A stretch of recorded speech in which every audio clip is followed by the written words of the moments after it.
High, আমি রিয়া। আজ আমাদের বাড়িতে ছোট করে নারায়ণ পুজোর আয়োজন করেছি। ভাবলাম সেই পবিত্র মুহূর্তগুলো আপনাদের সাথেও শেয়ার করি। আর পুজোর শুরুতেই যেটা সব থেকে গুরুত্বপূর্ণ সেটা হলো এই ঘট স্থাপন। দিদা বলছিলেন এই ঘরটা নাকি শুধু পিতলের কলসি নয়, এটা হলো ভগবানের রূপ। তাই খুব যত্ন করে পুরোহিত মশাই ঘট স্থাপনের কাজটা করছেন। গঙ্গা মাটির উপরে ঘট বসিয়ে তাতে সিঁদুর মাখানোর ডাব সাজিয়ে তিনি নারায়ণকে আবাহন জানাচ্ছেন। এরপর পঞ্চশস্য দিয়ে মন্ত্রোচ্চারণের মাধ্যমে আমাদের এই ঘরটিকে পুজোর জন্য পবিত্র করে তুলবেন।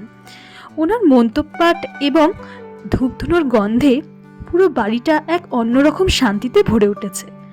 ঘর স্থাপন তো হয়ে গেল, এবার পুজোর বাকি মুহূর্তগুলো ও বাড়ির পরিবেশ কেমন লাগছে সেটা দেখতে অবশ্যই ভিডিওর সঙ্গে থাকুন।